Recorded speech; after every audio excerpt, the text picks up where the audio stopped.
I start the learning outcome 2. That's the key aspects of the software engineering.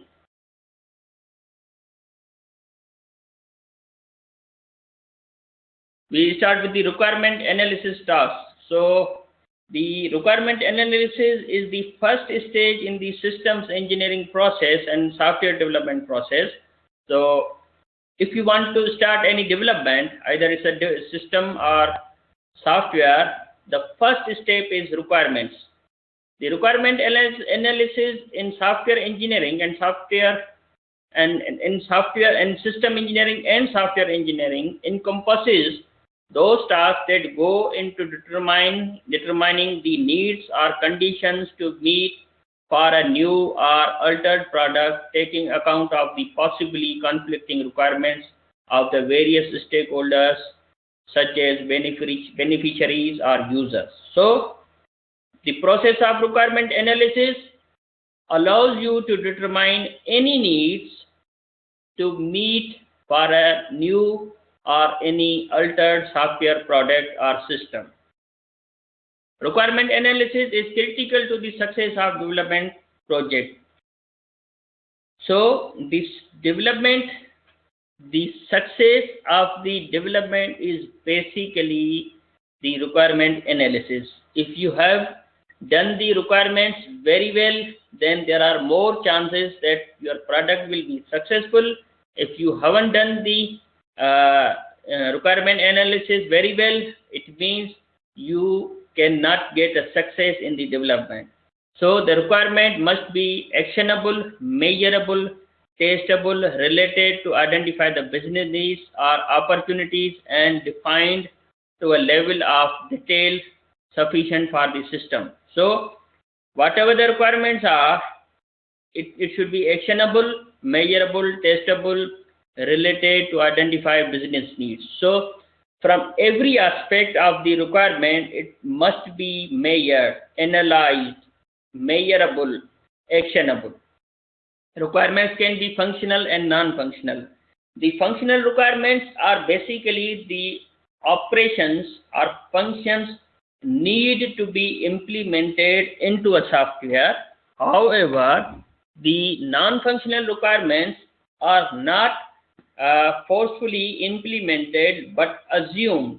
For example, if your non-functional requirement is that your software should be reliable enough, the reliability of the software of a particular software developed may be 100%, or sometimes if the software is like 80% reliable, it means the non-functional requirement of the software is up to 80%. So in this regard, you are supposed to consider both functional as well as non-functional requirements.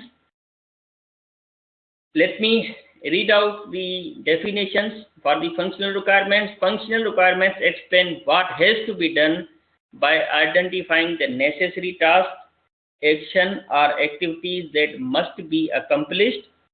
Functional requirement analysis will be used as the top level functions for functional analysis. The non-functional requirements are the requirements that specify the care criteria that can be used to judge the operation of the system rather than specific behavior. So behavior is the operation. However, the non-functional requirement allows you to judge the operation. Judgment of the operation, like its reliability, adaptability, scalability, or these are basically the behaviors that you expect from the software. So you should be very much clear that whether you are dealing with the functional requirements or non-functional requirements. So obviously the functional requirements are fulfilled first, and then you need to judge whether the non-functional requirements, the behavior of the software is of adequate requirement or not. Certain requirement analysis issues are the stakeholder issues, the engineer developer issues. So now let us look at the stakeholder issues. Obviously, At the time of the requirement analysis, you are dealing with the stakeholders. Let us see. Users do not understand what they want, or users don't have a clear idea of their requirements. So, stakeholders are basically the users who don't understand that what they need or what they want, or they don't know how to give the requirements is basically a problem. During the requirement analysis, users will not commit to a set of written requirements.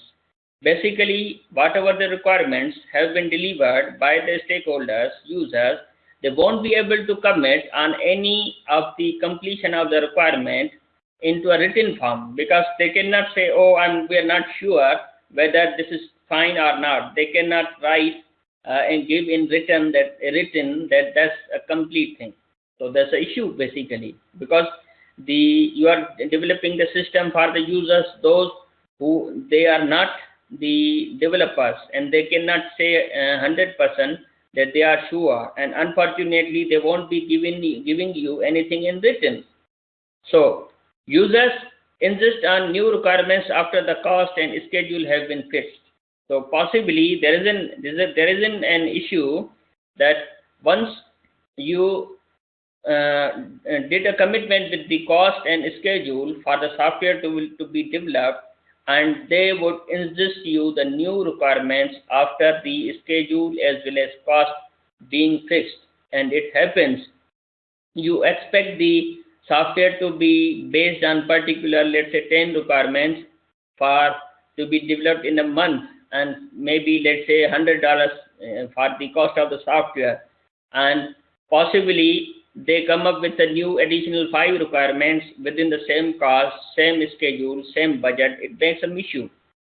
Communication with the users is slow. Obviously, the users won't be able to give a frequent communication to the requirement analysis team. Users often do not participate in a review, or they are incapable of doing so. So they don't cooperate to review the requirements. Users are technically unsophisticated. They don't know if they are doing anything in manual. They will not have an idea the picture of their manual system to be developed into the automated system. So that's a big problem, that because of their technically non-soundness, they feel problem.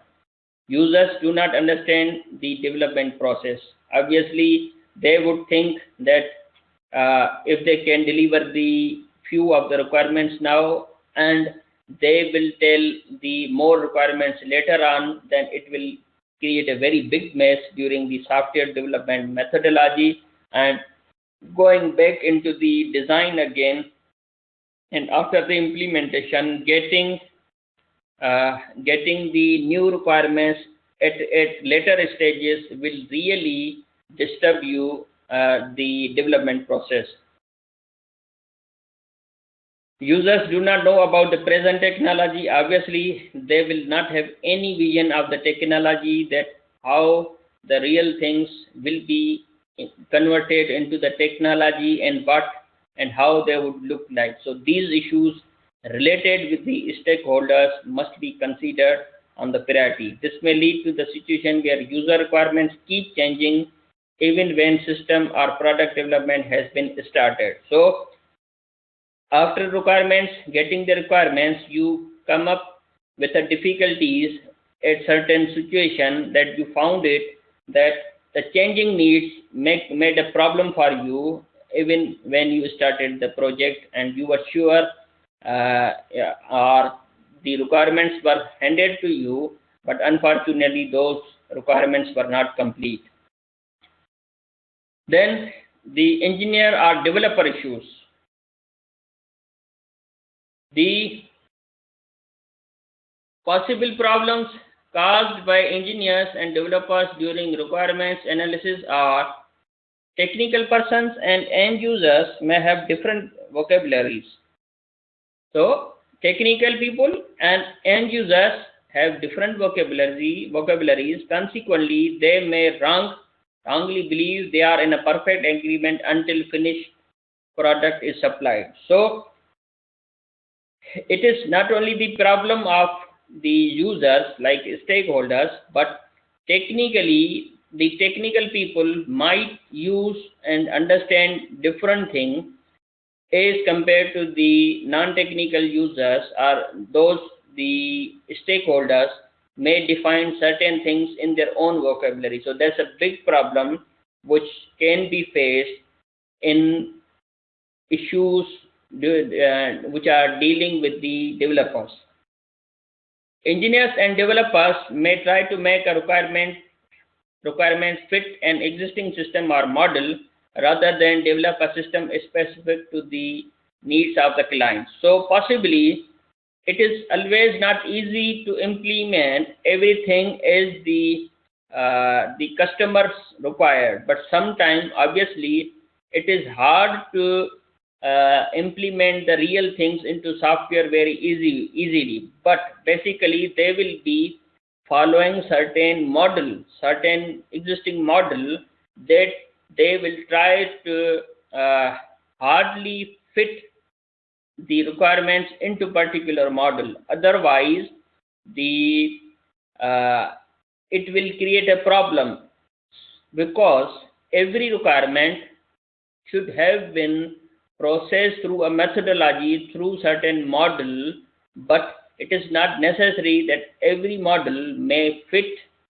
a match to every requirement. So that can also be the problem of the selection of the model at some stage to the developers.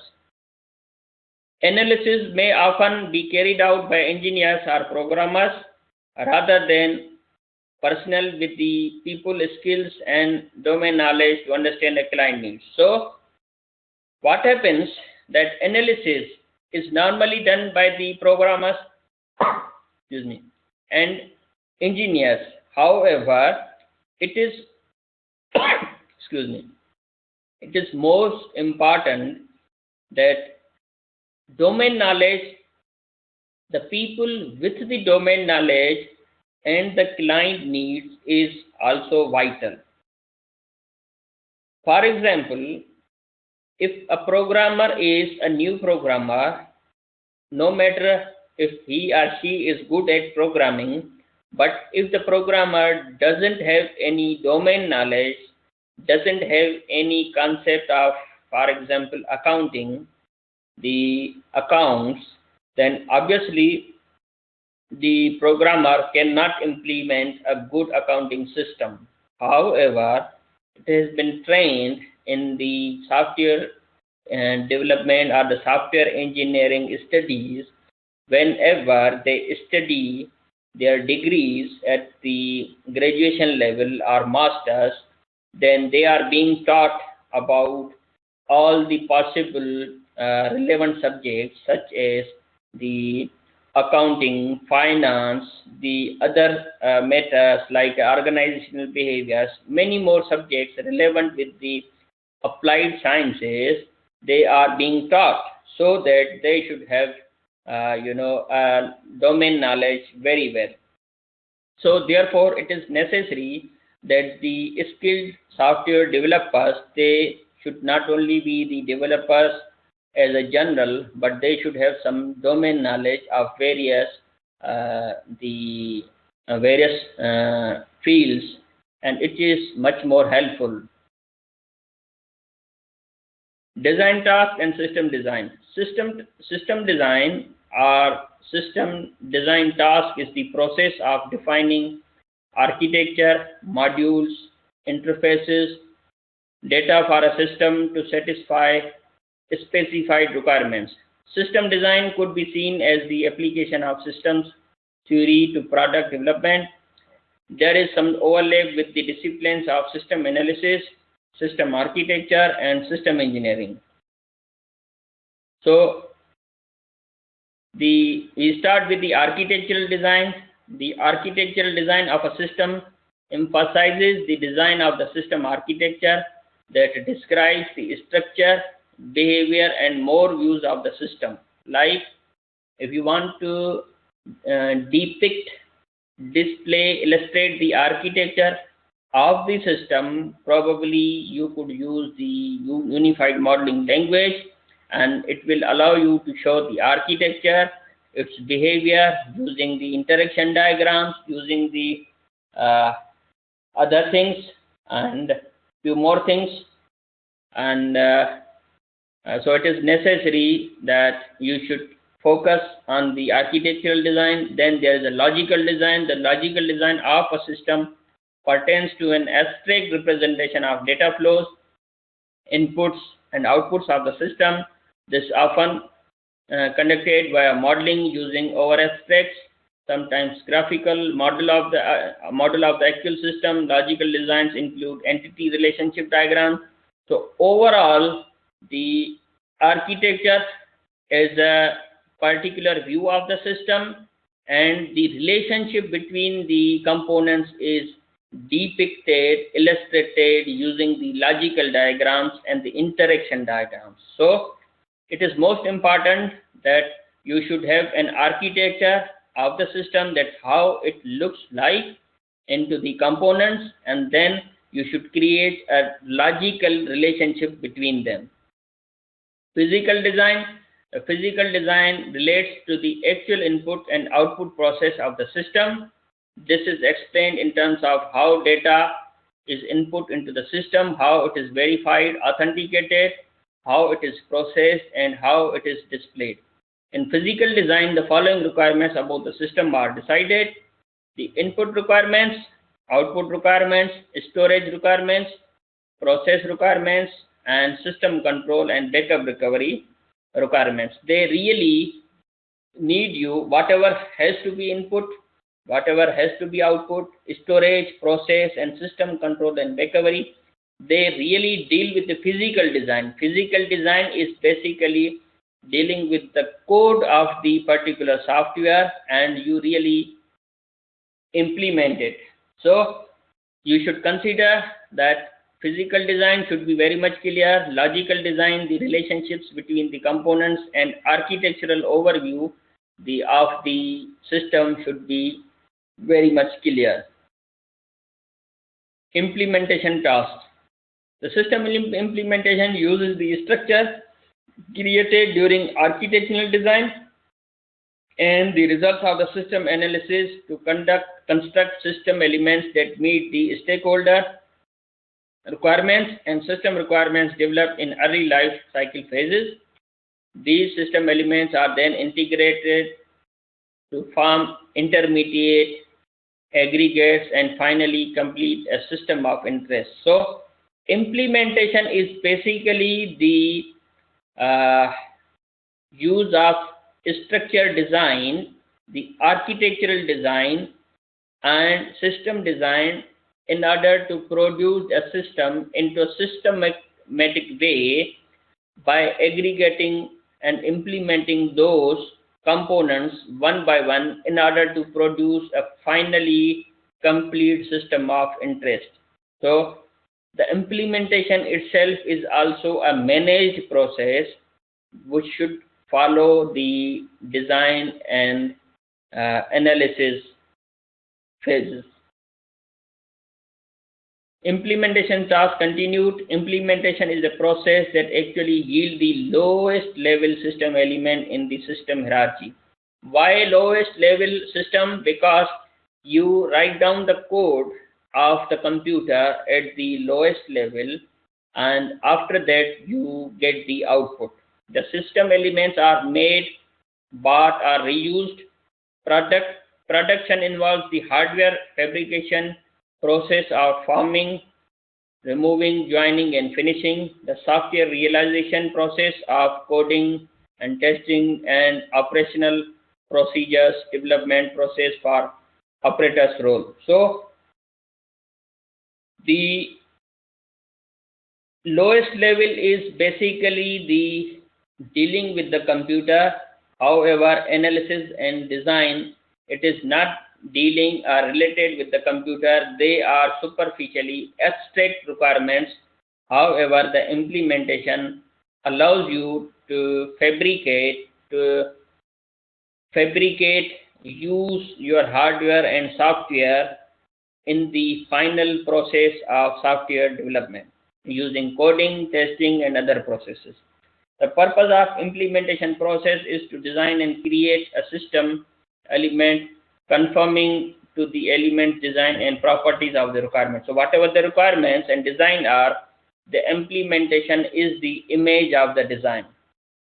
The element is constructed employing appropriate technologies and industry particles. Obviously, you need to select a technology programming language to create a software. Now, implementation, tasks, systems, the methods and techniques and tools. There are many software tools available in the implementation and integration phases.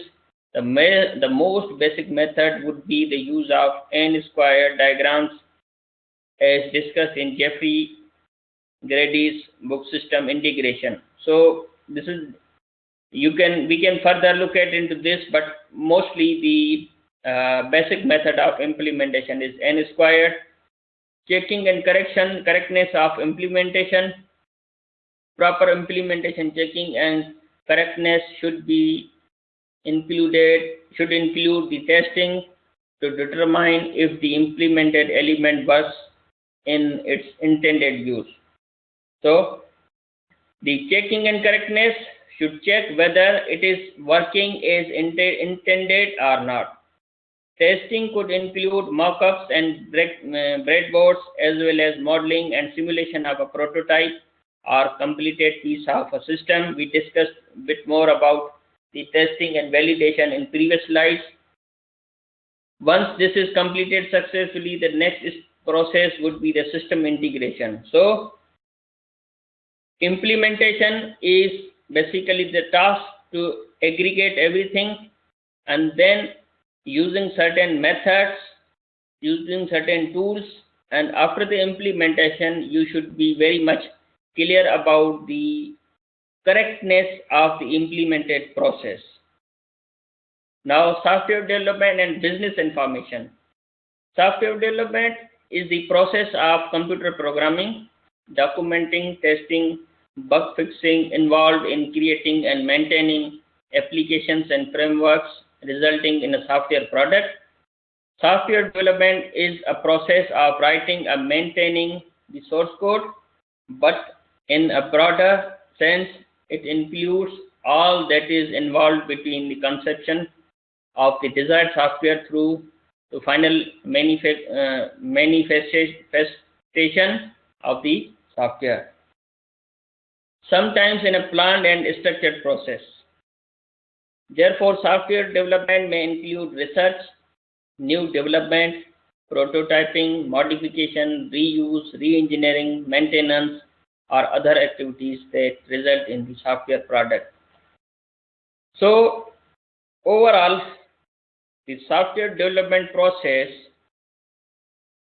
is basically writing the source code, and then not only the writing the code, but researching the new development, new prototyping, re-engineering, maintenance, and many more things also involved into the software development.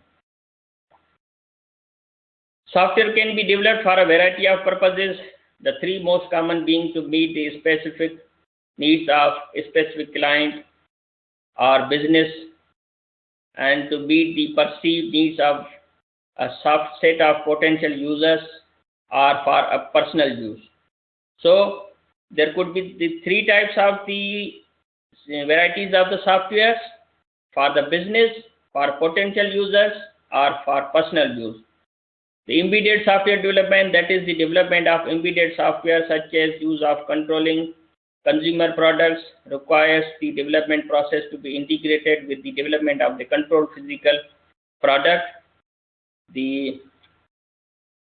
So overall, the software development and business information is basically you need to look at the type of the software.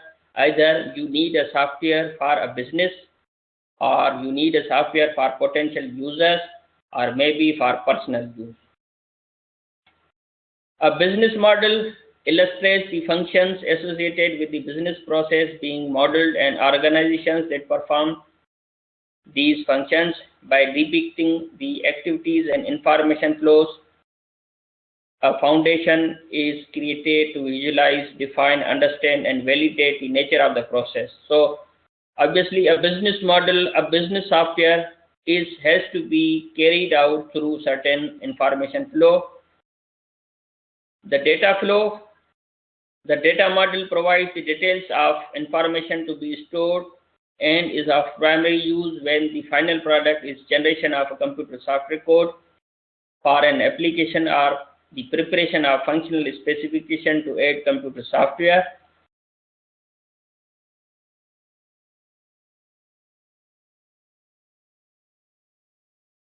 Basically, the software development and business information organizational aspects of the development are the indicative contents. In this regard, I have tried to explain these terms which are not matching with the software field itself, but a data model itself is useful.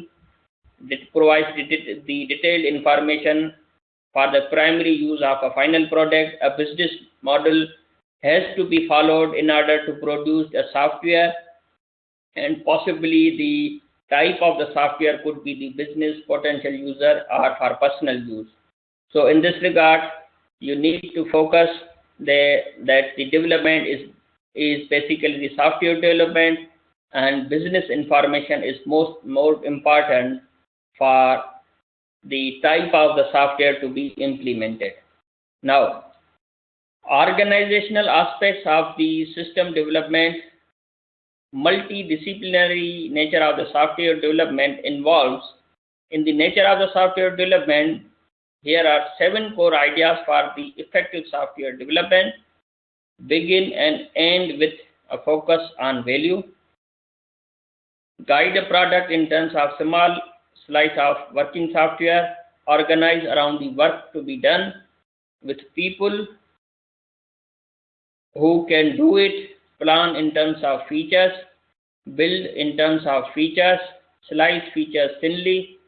Build quality in every day. So, multidisciplinary nature of software development should have these core ideas to be considered regarding the organizational aspects of the software development. Now, number 1, begin and end with a focus on the value.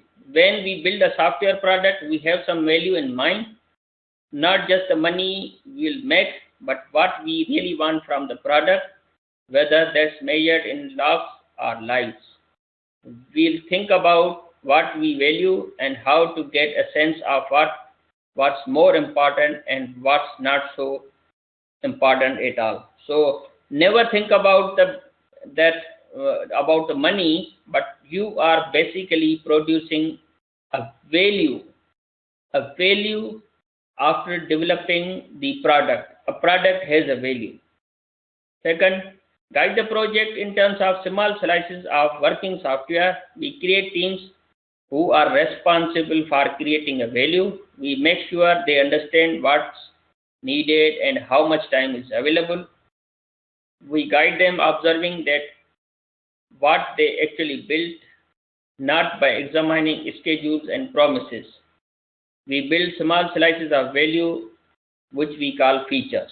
So, no matter whatever the time your team has produced, but the product in terms of small slices is considered valuable, and whatever the features are being developed, that has a value, not the time and schedule spent on.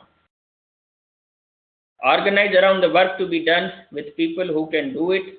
We organize our teams around the features we need with teams who can build everything needed. The focus on features lets us plan and build value rapidly. Organizing with good people and helping them build their skills gets the work done efficiently and well. Plan in terms of features with teams in place and features in mind. We steer our projects by selecting which feature to do next and which ones to do defer. We produce highest value first throughout the effort.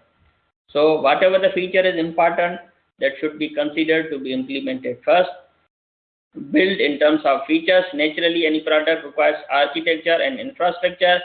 We build products based on features, including architecture and infrastructure we need as we go.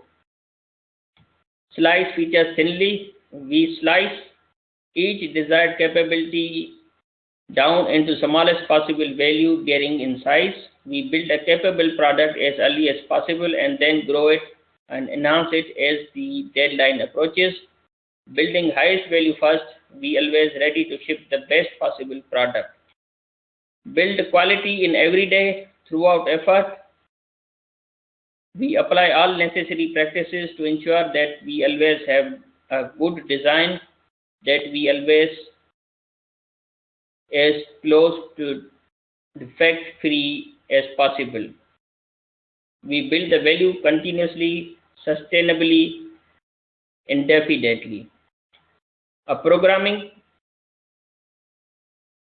Next is programming team. A programming team is a team of people who develop or maintain computer software. They may be organized in numerous ways, but egoless programming team and chief programmer team are two common structures typically used. So a programming team is much more important to produce a good software development team, which those who don't have an ego, and the chief programmer team are the two types of most popular teams.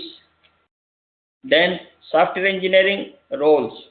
Software engineering is the creation of software using a process similar to other engineering disciplines. It allows for the software to be reliable and developed within the time and cost estimates. Computer software engineers apply the principles and techniques of computer science, engineering, mathematical analysis to design, develop, testing, and evaluation of the software and system that enable computers to perform their many applications. Software engineers are involved in the design and development of many types and software, including software for operating systems and network distribution and software for compilers. Typically, software engineers working in applications or system development analyze first the need of the user. They then design, construct, test, maintain computer applications or systems to meet the needs. They are also responsible for modifying existing softwares to correct errors, to adapt it to new hardware, or to upgrade interfaces, design and develop softwares, consult with engineering staff, analyze information to determine, recommend plans, develop and direct software system testing, direct software programming and development of documentation. So we discussed about the software engineering tasks, roles, programming teams, organizational aspects of system development, and software development regarding the business information, the types of the softwares, maybe the business type, potential user or personal use, and implementation task. Then design task, requirement analysis overall. So that's all about the learning outcome 2. Is there any question, Yusuf? No questions. Yeah, I understand. Yeah, that's already written in theoretically, and I have tried to explain every of the terminology from the slides point of view, and as well as my vocabulary to make it understandable. So I hope that you will be okay to revise it. Yeah. Was okay. It was great. Okay, that's fine. So I would see you next week, and we finish this now. And I expect you to submit your assignment work as soon as possible, so that I may have a look at how you write the assignments. It's not a matter that you submit the completed assignments, but whatever the way you are writing, it should be understandable and acceptable. Yeah. All right, thank you. Okay, then I would wait for your feedback soon. Yeah. Okay. All right then. Thank you. Bye. I'll see you next week. Thank you, bye-bye. Bye.